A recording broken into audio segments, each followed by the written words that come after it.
ให้เราเคยรักกันอย่างไรต่อให้เราเคยรักกันแค่ไหนจนเมื่อเขา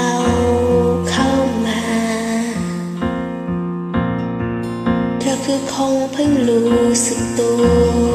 แต่ฉันก็มองเห็นอย่างช้า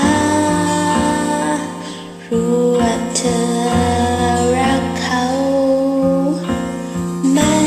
เป็นไรอย่ากลายเป็นคนคิดมากถ้าเธออยาก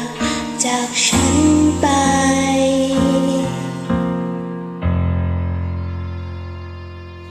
ถ้าเธอจะไปในใจรักใครคนไม่จำเป็นต้องหาเหตุผลไม่จำเป็นต้องรู้สึกผิดอย่างนั้นเมื่อความเป็นจริงคือเธอรักใครคนมากกว่าฉันเราเคยรักกันแต่เธอคงไม่ได้รักกันมากพอ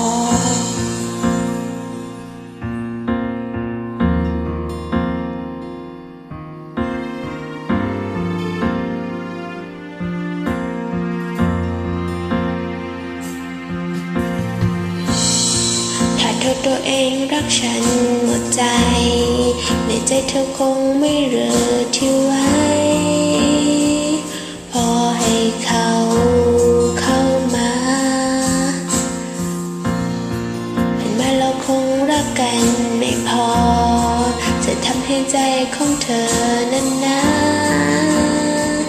พอจะไม่รักเขาไม่เป็นไรอย่ากลายเป็นคนคิดมากถ้าเธออยากจากฉันไป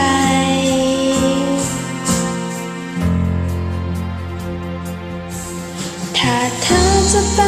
ในใจรักใครคนไม่จำเป็นต้องหาเหตุผลไม่จำเป็นต้องรู้สึกผิดอย่างนั้นเมื่อความเป็นจริงคือเธอรักใครคนมากกว่าฉัน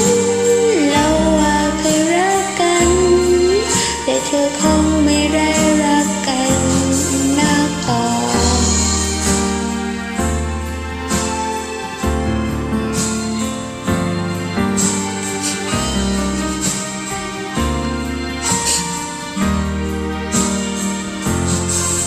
ถ้าเธอจะไปในใจรักใคร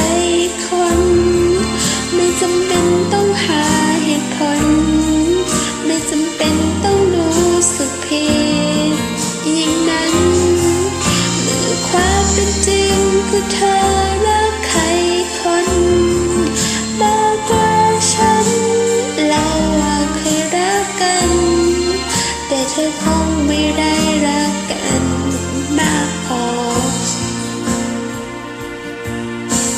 ความเป็นจริงคือเธอรักใครคนมากกว่าฉันเราเคยรักกันแต่เธอคงไม่ได้